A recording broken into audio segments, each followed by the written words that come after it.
આજે હું તમારી સાથે શેર કરીશ ગાજરનો હલવો બનાવવાની રેસીપી। આ ગાજરનો હલવો આપણે અહીંયા માવાનો ઉપયોગ કર્યા વગર બનાવવાના છે। તો ચલો ગાજરનો હલવો બનાવવાનું શરૂ કરીએ। તો ગાજરનો હલવો બનાવવા માટે મેં અહીંયા 500 ગ્રામ જેટલા ગાજર લીધા છે। તો હવે આપણે ગાજરને છોલી લઈશું। તો ગાજરને છોલતા પહેલા આપણે અહીંયા ગાજરનો જે પાછળનો ભાગ છે એ કાઢી લઈશું।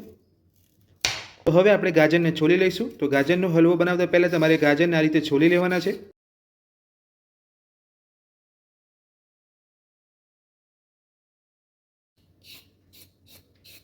તો ગાજરને છોલી લીધા પછી હવે આપણે ગાજરનો આગળનો જે ભાગ છે એ પણ થોડો કાઢી લઈશું।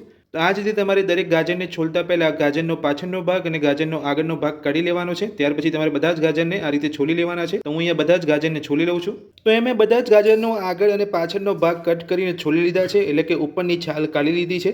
તો તમારે પણ આ જ રીતે ગાજરને ઉપર અને નીચેથી કટ કરીને છોલી એટલે કે છાલ કાઢી લેવાની છે। હવે આપણે ગાજરને ચોખ્ખા પાણીથી ધોઈ લઈશું।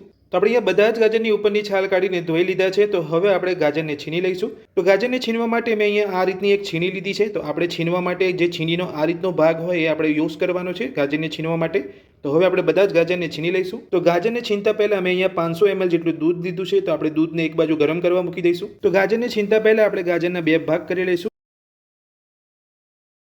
જેથી આપણે સરળતાથી ગાજરને છીણી શકીએ। તો હવે છીણી વડે આપણે બધા જ ગાજરને છીણી લઈશું। તો આ રીતે તમારે બધા જ ગાજરને છીણી લેવાના છે।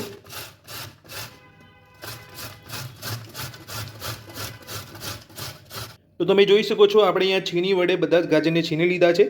તો આ રીતના તમારે છીણી વડે બધા જ ગાજરને છીણી લેવાના છે। તો એક બાજુ આપણું અહીંયા દૂધ ઉકળી રહ્યું છે। તો દૂધ આપણું અહીંયા અડધું થાય ત્યાં સુધી આપણે એને ઉકળવા દેવાનું છે। સાથે જ આપણે જે અહીંયા ગાજરને છીણીને રાખ્યું છે તેને આપણે અહીંયા ગેસ ઉપર એક કઢાઈ મૂકી છે, તેની અંદર ઘી લઈને ગાજરને સાંતળી લઈશું। તો ગાજરને સાંતળવા માટે આપણે કઢાઈની અંદર પોણી વાટકી જેટલું ઘી ઉમેરીશું। ઘીને આપણે ગરમ થવા દઈશું। ઘી આપણું અહીંયા ગરમ થઈ ગયું છે। તો હવે તેની અંદર છીનેલું ગાજર ઉમેરી લઈશું।